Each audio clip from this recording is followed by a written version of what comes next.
Yo guys, welcome back to the FIFA Flow podcast. Welcome to season 3, episode 15 of the podcast, guys. Today, guys, we just mostly today we got weekend games.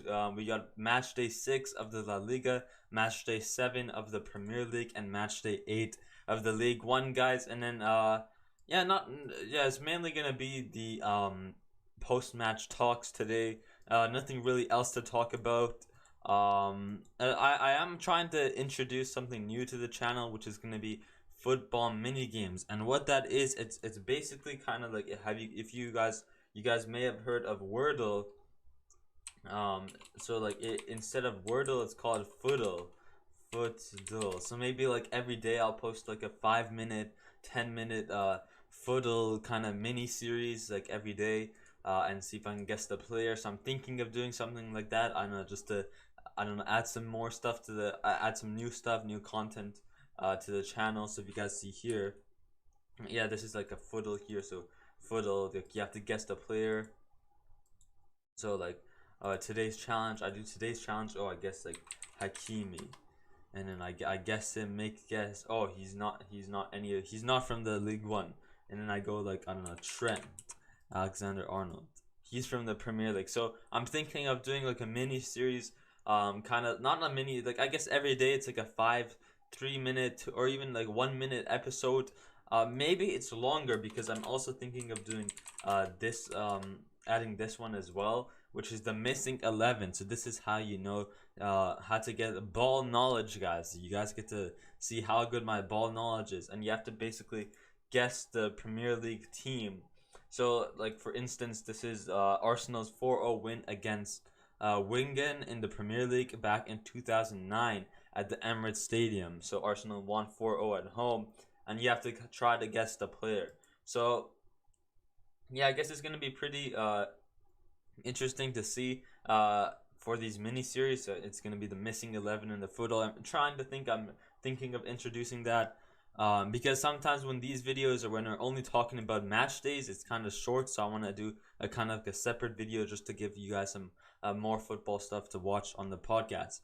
But anyways, guys, let's get right into today's video. Let's start off with, honestly, let's go right into the La Liga, guys, because let's talk about that Madrid derby, guys. Atletico de Madrid versus Real Madrid, guys. And what a game this was. Madrid, or which Madrid am I talking about? But Real playing brilliant football. Real Madrid playing brilliant football. As you guys can see, I'm wearing the Brazil legends, the Brazil Neymar Jr.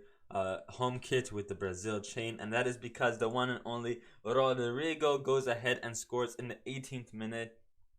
And the reason this is special is because I was gonna talk about this on the last episode, but I forgot. But what happened is actually Koke, and I think one of the big like La Liga Spanish like football like coaches, or like not coaches, like presidents, or someone like who is very top tier in the Spanish football world in Spain, and then Koke, who plays for Atletico de Madrid, the number 6 midfielder.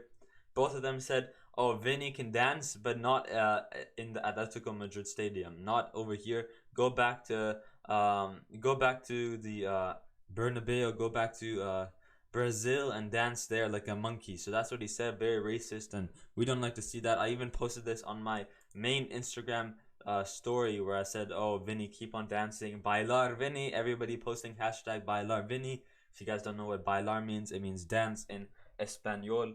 But yeah, bailar Vinny, and that's where he goes. And Rodrigo, and then like yeah, after Koke and that Spanish president guy said that, all the Brazilians, and just not just the Brazilians, but all the football world came together and just like supported Vinny, because there shouldn't be this in the football world. Football is the joy of scoring, of playing with the team, making magisterial assists and dribbles, scoring like fantastic outside the foot, just like brilliant goals, and then celebrating it with joy and passion. That's what football is. So you should be able to dance and celebrate it with smiles and laughter. The passion of football is just too great to, it like overrides racism. There's always gonna be racism, but like of course football is to end racism. Like anything, we want to end racism. That's what I'm trying to say here. So football, as a football, like football is just a family. Everyone comes together. Like when times go down, when there's racism, when someone gets hurt, like during the Christian Eriksen collapse, everyone just comes together and supports the person or like the player. But I mean, on the other hand, there's a lot of banter as well, man. When someone does something wrong, Pogba, you banter Pogba, you banter who's that other guy? Um, the guy who kicked his cat, Kurt Zuna, is that his name? Man, like yeah, just crazy, crazy. So, but for the most part, football is a family. We come together, we help Vinny out, and then all the Brazilians come together, say, "Oh, keep on dancing, bailar Vinny," and then Rodrigo goes and scores, and then Vinny and Rodrigo go and score on Atletico de Madrid and go ahead and dance in the corner. You can see the fans are all mad. They're throwing like garbage and stuff. You can even see like someone recorded it. I saw this on TikTok. He was at the game. He was like literally behind this camera angle, and then like he's recording. And then the people all in front of him, when Vinny and Rodrigo go to dance, the people all in front of him start throwing their cups or whatever. So it's just I really wanted Vinny to score. As a PSG fan, if it was against PSG, I wouldn't want them to score because of course, ici c'est Paris. I'm a PSG fan and I want PSG to win. But in this scenario, in most scenarios, I want Vinny to score. These guys are young, talented players. Oops, accidentally switched the screen there by accident. But yeah, these guys are young, talented players, and it's great to see them playing and becoming the new generation of football. Good to see them dance and hate on all, and then just like shut down all these haters and shush them by dancing on Atletico de Madrid's home grass. But yeah, crazy, crazy goal. Let's just talk about the Rodrigo goal. And not just the Vinny and Rodrigo dancing, but let's talk about this Rodrigo goal in the 18th minute. Beautiful, beautiful play. It all started off with Valverde getting out of a tight situation near the right side of the pitch, dribbling through the midfield, passes it all the way to the left side to Ferland Mendy. Mendy passing it to Rodrigo, and then of course Tchouaméni. Man, what a player Tchouaméni is. On Twitter, actually, I should have brought up some Twitter stuff as well, but I guess it's okay. Actually, we could bring it up right now. Let's just. But while we to go look at these Twitter stuff, what's his name? Toni Kroos and Luka Modric go ahead and admire Tchouaméni's performance because man, Tchouaméni is he's just an incredible player. Camavinga and Tchouaméni are two beautiful signings in the midfield. Camavinga only being 19 years old, winning a Champions League at his first season at Madrid.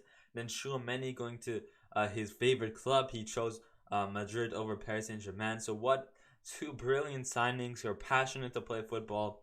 And it's not just Tchouaméni defensively. Defensively, he's insane. Physically, he's so huge on the pitch. He's such a big player. Just on the ball to get out of scenarios. In his interceptions, his passes. Yeah, as I said, as a CDM. You don't see many CDMs who are really like good on the ball, but Tchouaméni is a brilliant player on the ball. He's really, really fast. He's even getting forward. He's not afraid to get forward. You can tell in the beginning when he first joined his first 2-3 games at Real Madrid, he was kind of nervous, but now he plays with the team. He has players he has youngsters like him, like Camavinga, Rodrigo, Valverde, and then when you see that his teammates like Modric and Kroos, legendary, historic Madrid midfielders, when you see that they're also backing him up, it gives him more motivation to play at high level. So that's really good from Tchouaméni. And going back to that goal, Rodrigo passes it to Tchouaméni. Rodrigo doing kind of like a 1-2. Rodrigo makes the run in behind Tchouaméni, chips it, beautiful chip over, and Rodrigo goes ahead and scores, where they go ahead and dance. So let's just take a look at a few news here. If we see anything special about Real Madrid. Yeah, we got some national games upcoming. I believe next week we've got France versus Denmark, which will be good to watch. If you go to FotMob, oh yeah, next week's gonna be a national week, I believe. Oh, no big games, but it goes back to the UEFA Nations League, guys. We remember how bad this was. Look at how bad France was. They can't even get up to. Yeah, look how bad this is. Just a nightmare for France again. So going back to the nightmare days, we talked about this a few seasons ago. But Croatia, Denmark, that's going to be a nice game. I always love seeing Croatia play as a team. They're a really, really strong team. France, Austria, that should be pretty decent. Poland, Netherlands, Belgium, Wales. Um, yeah, we got some. Oh, Brazil. Oh no, really? It was cancelled, man.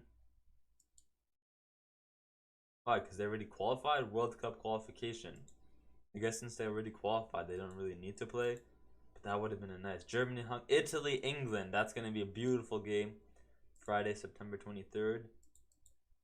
Oh, so this is this week. Oh, nice. I'm off on Friday. I can watch the Croatia game during school, I guess, at lunchtime. So pretty decent. Czech Republic, Portugal. Oh, Denmark, France. Yeah. This is gonna be good. This is gonna be a good weekend. Germany, England. Ooh, so we got a few good. Yeah, this goes back. We talked about this a long time ago. UEFA Nations League. It was like in one of our older podcast episodes. This is Euros on League podcast. I should probably do some updates on League podcast shorts. Yeah, there's 30-minute podcasts we had. Maybe I'll do some more of those. As I said, we have some. I'm planning to do a new mini series of Fuddle or Missing 11, where you have to guess the team to see like practice by ball knowledge, I guess. I think it's somewhere in season 2. So if you want to go back and watch the old Euro episodes and catch up before the new Euro starts again, before the Euro resumes, then feel free to go back and watch those.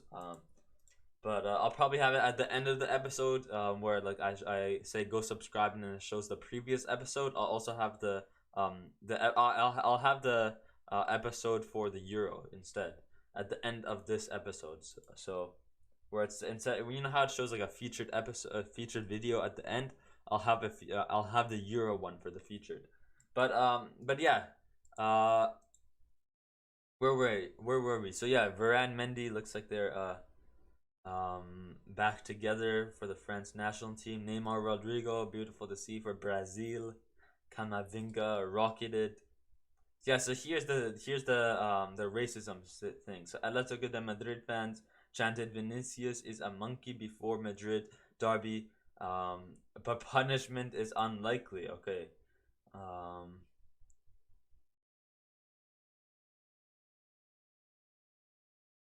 Let's see what else is here. Carvajal arriving at Spain with his with Marcos Llorente. They just played each other in the derby. I like it as Vinny, Rodrigo, Militao. Holy, what a derby this is. Okay, so yeah, that was just the first goal. Let's go before we get off topic. And yeah, I should have like had this all said beforehand. I just forgot. And not forgot. I just didn't really know. Like, was it like what news is there to talk about? But yeah, brilliant Rodrigo goal, and then Federico Valverde scoring a beautiful, not a beautiful, but a pretty good. I guess it was a nice run by. I think it was Vinny who almost scored a goal. Hits the post. Vinny almost going near post as well. So it would have been even better if Vinny scored and danced. But at the end of the day, they still danced with Rodrigo. But yeah, Vinny going beautiful chance, almost went near post, but hit the bar. And luckily, Valverde was there to get the rebound on the opposite end on the right side. And then of course they go to celebrate as well. So beautiful by Valverde, making it 2-0. And in the 83rd minute, off of a corner, Mario Hermoso goes and scores a header off of a corner in the 83rd minute. And then now this red card for Mario Hermoso, who scored the goal in the 83rd minute, this one is debatable. It's really debatable because it looked like he kind of pushed him, but like, so I know like when it's in the corner, it gets really physical. Everyone pushing each other around to get the ball in the air, but this one looked like it was more on purpose, like with his hands trying to push him. Like it kind of looked more like a boxing match type push type of thing. Like he tackled him to the ground instead of just like shouldering him, because shouldering is fine. If you actually tackle him, I guess it's a foul. So you could say like it wasn't a red. It's really debatable. It's really debatable here. But at the end of the day, the ref decided to give the red card. I think even after the match, he said, "Oh, my apologies, it wasn't a red," or something like that. But yeah, it's really debatable for that red card. But either way, brilliant game for Real Madrid, winning the first Madrid derby at an away game. Let's see what happens next year at the Santiago Bernabeu. And hopefully Vini scores and dances again, but at home instead. So yeah, going back here, more Madrid news before we go on to the other La Liga games. This was quite interesting. So Real Madrid have saved up 780 million as a backup plan to cover for costs in case they lose the court case against UEFA and receive a 3-year ban from the UCL. It's a possibility they're preparing for. So this had a lot of I guess, not like, what am I trying to say here? A lot of spark, or this is gonna be a huge impact on football if Real Madrid, the biggest Champions League, the team with the most Champions League, gets banned for 3 years. And the problem with this is UEFA have no other choice but to keep them, because if they kick them out, the chances of the Super League, Barcelona, Juventus, and Real Madrid, the chances of those three teams coming together and creating the Super League to finally happen is going to be higher if Madrid also get kicked out. But at the same time, you can also argue, why does Madrid need the Super League as well? Why does it matter to them if they have 780 million saved up extra? So it's kind of like, this is going to be pretty scary. So on one side, I really don't know what the court case is, but I am hoping that UEFA does not ban them, because the Super League might and will probably become a thing if Real Madrid receive this 3-year ban. And for like most likely Barcelona and Juventus, with how their shape and form is right now, especially Juventus, maybe you can say Barcelona last season, but with how Barcelona and Juventus is, they're probably going to join Real Madrid and help revive Real Madrid in a league other than UEFA if they get this 3-year ban. So they're probably going to go make the Super League, which everyone still hates. But yeah, crazy here. Real Madrid and Atletico de Madrid have both spent around 1 billion euros each in the last 10 years. Real Madrid won 20 trophies compared to Atletico's 5. Holy, that's what's bad. Honestly, Atletico de Madrid, they're the owner needs to do some stuff, man. I mean, the only good thing I like about the owner is he respected Vinicius Jr. He said, "Dance everywhere. Football is a passion. Celebrate however you want." So it was pretty nice to see the Atletico Madrid owner saying that. I'm surprised he hasn't kicked Koke from the team. Because now, like, after what Koke said, there's gonna be way more hate on Atletico Madrid. But even if I was the Atletico owner, I would definitely make huge changes. Like, sell the whole midfield. Your back line is absolutely mudded. You got like Felipe, you got yeah, I don't know who they got. It's like so old and so like they always get mad so easily. Playing against Nadal. Okay, not sure what that is. La Liga have filed a complaint against the racist chants last night. It is expected that they have that the complaints will be accepted and Atletico will receive a financial penalty. Oh god, next Madrid derby is gonna be huge. Atletico Madrid fans yelling Vinicius something in stadium last night. La Liga is going to denounce the racist chants against Vini before the Anti-Violence Commission. Yeah, so as I said, good to see like everyone in football coming together to support to get rid of this racism. So really good. Jude Bellingham, when you talk about elegance and how people forgotten the beautiful side of the game, where it's not about stats but you can just sit and watch them, in terms of that, no one is better than Zidane. Holy, that is so true. Is that a sign? Is Jude Bellingham going to go to Madrid? Jude Bellingham, I can't stop watching clips of Zizou. He's probably my favorite midfielder with Gerrard. Okay, so next season, next transfer window, we're probably going to see a lot going on with Madrid and Liverpool trying to sign Jude Bellingham. Bro, if Madrid get Jude Bellingham, imagine Camavinga, Jude, and Tchouaméni in the midfield, Valverde right wing, Vini left wing, and Rodrigo striker has been brilliant. So That would be insane. That attack, that 6 attack in the midfield, the 3 attack and the 3 in the midfield. Spain don't the monkey means don't play dumb. So I think this is the guy who's like this is the guy who like said I think this is the guy who said that all that bad stuff. Not quite sure, but yeah, here's the assist from Tchouaméni to Rodrigo. Beautiful assist. Vinicius Jr. towards the Atletico fans after Rodrigo's goal. 1-0. Holy. But oh my, there's some blood. Federico Valverde's holy. But yeah, anyways, other than that, crazy game for Real Madrid. The Madrid derby. So let's see, what other games do we have? I think Barcelona had a pretty good game, 3-0 with a red card. Pretty good game there for Barcelona. But nothing really else I wanted to talk about. That's just the main thing in the La Liga. Lewandowski scoring 2 goals, Memphis Depay, so pretty nice there. And then let's just take a look at the table. So as said, before, Real Madrid still yet to lose or even draw a game. 6 games, 6 wins, 100% win ratio. Crazy by Madrid. And then Barcelona with the same situation, still yet to lose a game. They have a what is 100 divided by 6, guys? 100 divided by 5 is 20, so let's say about 18%. Yeah, I really don't know.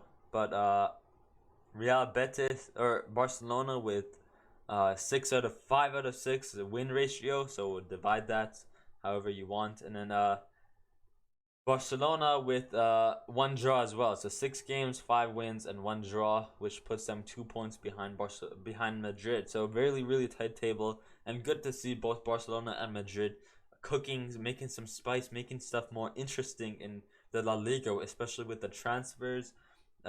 More people kind of want to see both teams play and see how the new transfers do, like Lewandowski, Tchouaméni, and so on and so forth. But yeah, that is the La Liga.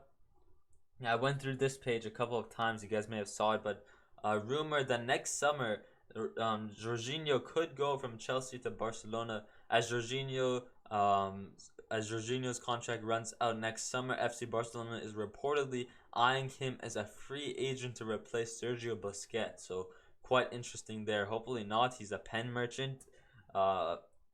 Penjinho, you guys saw him last year in the Euros. All he scored was pen. When Chelsea won the Champions League, pen. Oh, best player in the world.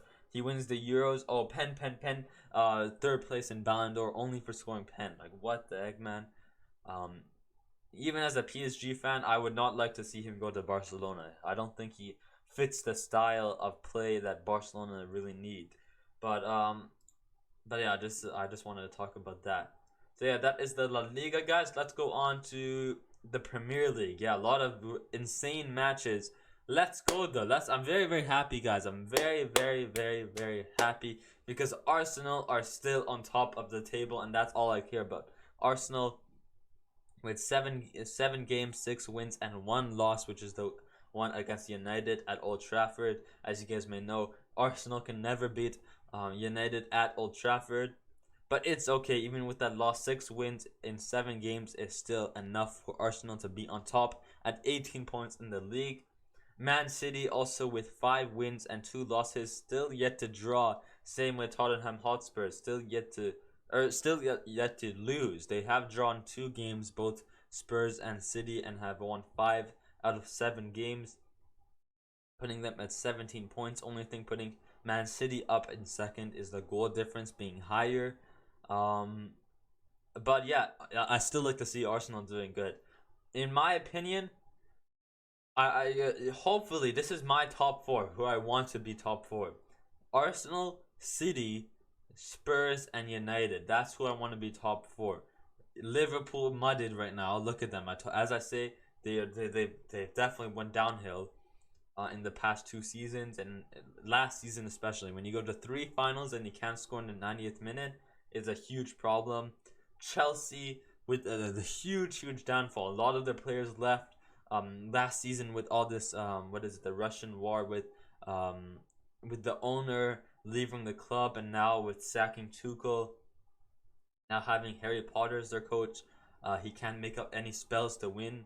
And somehow Brighton are in fourth place, so that is that is quite interesting. What did Brighton get last season? They got ninth, so now they're in fourth place. So that's still quite huge. That is huge. But personally, I want Arsenal, City, Spurs, and United to be the top four. No order in my. Probably I'm gonna be guessing City first, Spurs second, Arsenal third, and United fourth, or maybe United third and Arsenal fourth. But at this rate, if Chelsea and Liverpool don't really do anything, then they're mudded. They're gonna be mudded. So that is the table, as you guys can see. But let's talk about the magisterial games by Spurs, by Arsenal, by Man City. Let's talk about the games. Spurs winning 6-2 against Leicester. And yeah, man, Leicester mudded. 7 games, 1 draw, and 6 losses, man. Leicester mudded without Kasper Schmeichel going to OGC Nice this summer transfer window. But man, Leicester losing 6-2 to Spurs, and Heung-min Son, man, what an amazing player. Left foot, right foot, any foot he can do it with it, guys.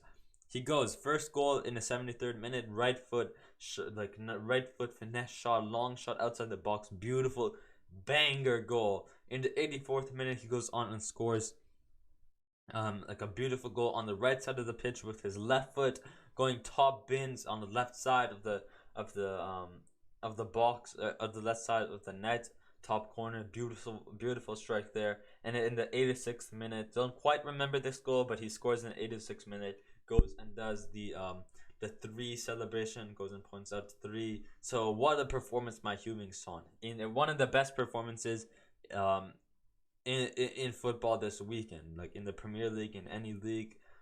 One of the best performances by Heung-min Son. So brilliant there by Tottenham Hotspurs. We got Man City winning 3-0 against Wolves. Jack Grealish scoring in the first minute. I did not see that goal, but once again, Erling Haaland, and as we say every episode, this is gonna be like what's known on the episode. Erling Haaland, the goal scoring machine, guys. What a goal! What is he now? Like, it's been 7 games. I think he's like 7 games and 14 goals in the Premier League. So holy man, this guy, what a signing for Man City. And only 60 million. They got him for 60 million, half the price of Darwin Nunez. And what has Darwin Nunez done? He's done nothing. And then so this is my thing. This is what's so hilarious. Is Liverpool sell Sadio Mane to Bayern Munich for 30 million. I believe, yeah, it was around 30 or 45 million. They signed Darwin Nunez for Liverpool from Benfica for 100 million, who's a flop, when they could have gotten someone like Gabriel Jesus, when they could have gotten the goal scoring machine Erling Haaland, when they could have gotten, I don't know, Lewandowski, which it probably wouldn't have happened, but still, that's even a cheaper option there. Man, what are Liverpool up to? But man, even like 60 million, what a steal for Man City. And what a player Erling Haaland is. One of their best players. If he retired now, he's going to go out to be City's best player of all time. Probably. Like, just crazy. What a player he is. What a striker he is for Man City, man. You just give him the ball and he scores. So, huge there by City. As I said, I did not watch this game. I just watched a bit of the highlights of the Spurs game. But yeah, Man City winning 3-0. But that does not stop Arsenal from being on top of the table. Arsenal winning 3-0 as well against Brentford. With, I think, So Gabriel Jesus, of course, scoring a goal. William Saliba, brilliant player. So Saliba scoring off of a header, off of a corner. Brilliant there. And man, Saliba, he had a few. He was struggling in the first 2-3 games of joining Arsenal. But now he's kind of, like, this game, I think Saliba was the man of the match for sure. What a player Saliba was, getting that goal, making a clean sheet as well. Brilliant there, brilliant defending by Saliba, and of course, Gabriel Jesus. What a player he is, man. He's such a key player in the attack for Arsenal. We got Fabio Vieira scoring. I think he got the man of the match in the midfield. and what a signing he is from the Liga NOS. I think he was from Porto.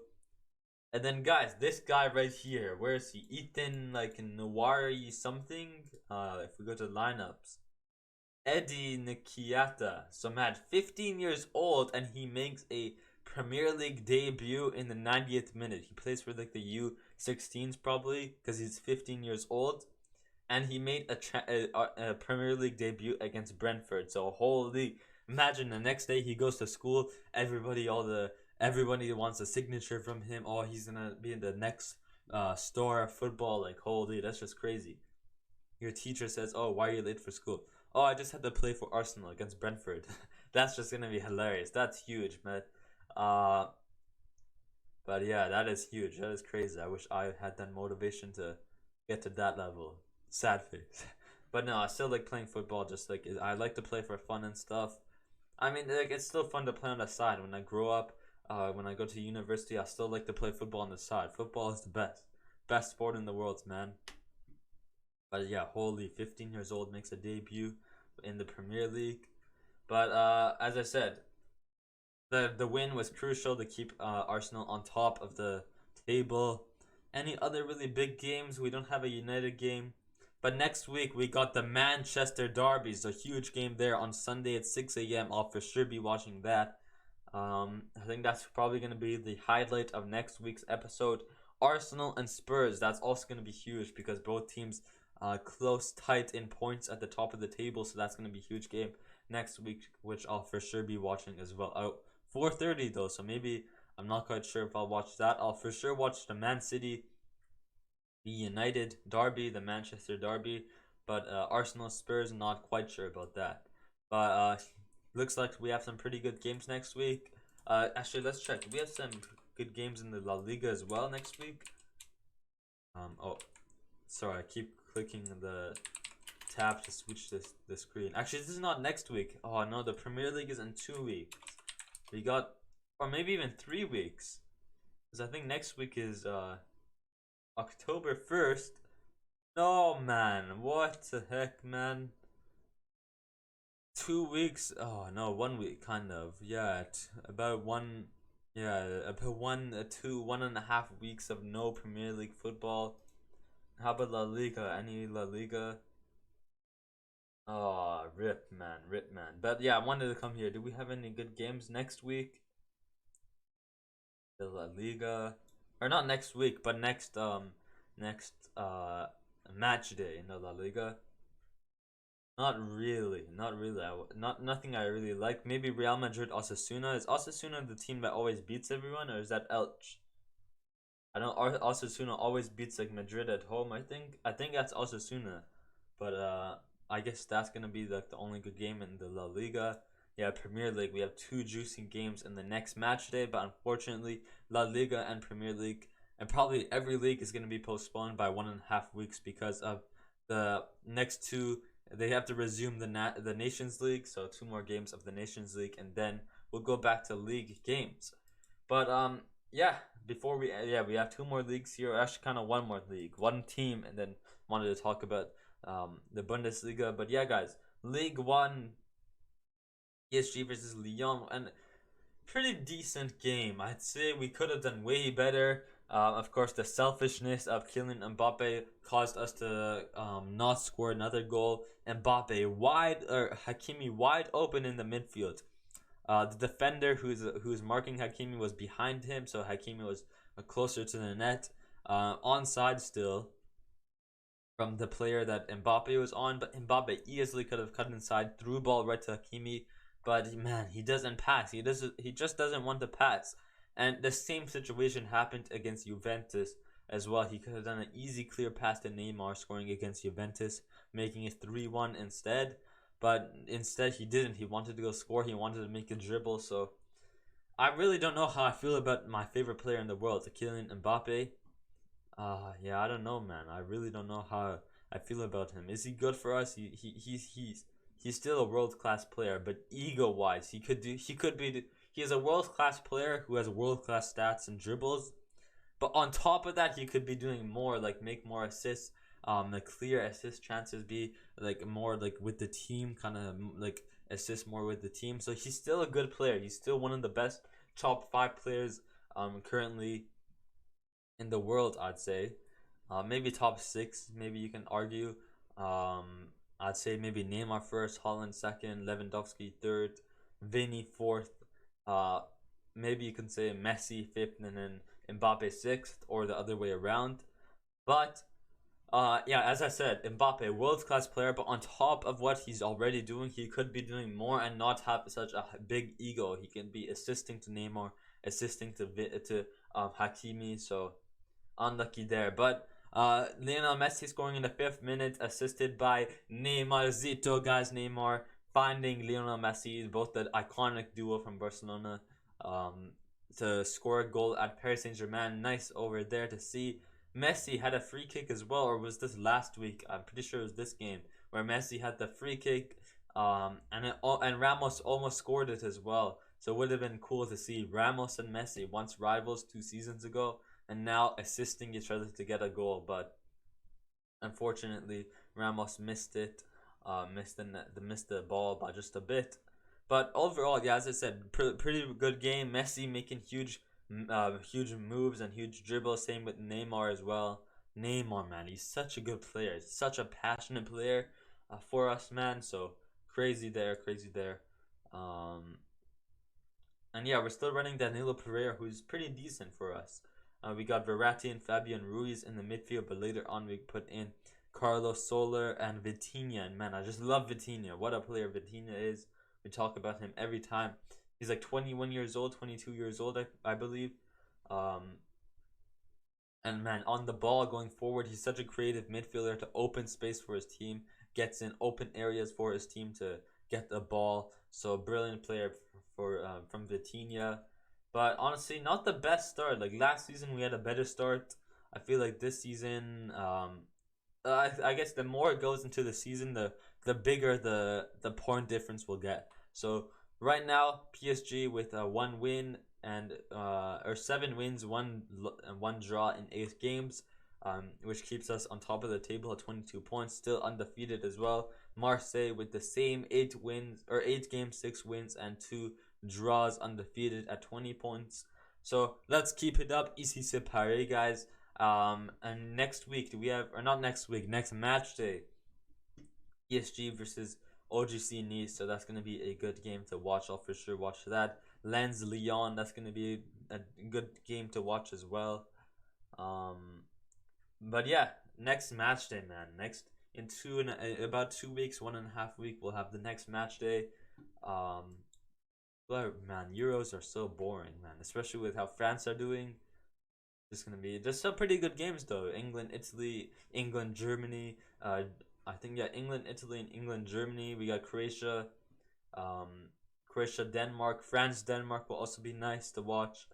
So yeah, we have some pretty decent games, I'd say, but like league games are just superior, man. If it's not the World Cup or the Euros, then league games are superior. So that's all I have to say. So unlucky there. And then yeah, just funny to see Bayern Munich finally doing pretty bad. I guess not really finally. No hate against them. 7 games, 7 games, 3 wins, 3 draws, and 1 loss. I wouldn't say like funny. What I mean is like kind of like not a good start. But what I mean by funny is like, man, they've won it 10 years, 11 years in a row. So it's kind of weird to see them at the bottom here. It's kind of strange, but I know like it's just a fact that they're probably gonna, like in December they're gonna get back to the top. But like it happens every year with Dortmund, Hoffenheim, this team here, even Mönchengladbach, Frankfurt, they all get ahead of Bayern, and then in December, all of a sudden in December, January, Bayern just get back on top and win it for the 12th year in a row or something. So I know it's just gonna happen. That's why it's pretty funny. But yeah, that was match days. Match day 5 or match day 6, 7, and 8 for the La Liga, Premier League, and the League One, guys. Next episode will be this Friday, of course, on Champions League, match day 3 of the Champions League. And then after, yeah, PSG Benfica would be nice. I don't know what other games we have, but as a PSG fan, that's what I'm most interested in. But other than that, guys, next episode will be on Friday. The episode after that will probably be Monday. Monday, yeah, probably on Monday. Which will be Nations League. Back to 2 weeks of 2 weeks. Actually, when is Nations League? Because I think we have a few midweek game for Nations League, and then we got the weekend as well. So Friday we'll talk about the oh wait, is there Champions League? No, what? There's no Champions League either. Oh my, rip in the chat, guys. Rip in the absolutely chat. Oh man, no Champions League then. Okay, so this Friday we'll have a I guess a match day 1 episode for the Nations League, and then on Monday we'll have a match day 2 episode for the Nations League. And then maybe Tuesday we'll have a match day 2 just to cover these as well. So I think we'll have one on okay, we'll do one. So how many days of Nations League are there, or good like Nations games? So we got Thursday, Friday, and Saturday. So I think Thursday, Friday, we'll have an episode on Saturday. I think the next episode will be. And then we got Sunday, Monday, and Tuesday. So the next episode will probably be on Sunday, 3 Nations days, and then 3 Nation League days, and then Saturday. Next episode will be Saturday. We'll talk about we'll talk about Thursday, Friday, Saturday games, and the episode will be posted later at night on Saturday. And then after that, we'll have a second Nations episode, which will cover Sunday, Monday, and Tuesday of Portugal versus Spain. And then after that, we should be getting league games back. So yeah, I'll probably post it on my personal Instagram or the podcast Instagram. So stay tuned there on when the next episode will be. The links will both be down below if you want to go follow me. But that's gonna end off the episode, guys. If you guys enjoyed the episode, hit that like button, hit that subscribe button, and hit that bell. Yeah, as I said, next episode will be on Saturday. We're gonna cover Wednesday, Thursday, or we're gonna cover Thursday, Friday, Saturday games, and then the episode after that we're gonna cover Sunday, Monday, and Tuesday games. It'll be posted on Tuesday, and then we should go back to league games. But yeah, as I said, hit that like button, hit that subscribe button. If you enjoyed the video, hit the bell so you don't miss out on the next video as well. For now, stay happy, stay positive, stay safe, and I'll see you later. Peace.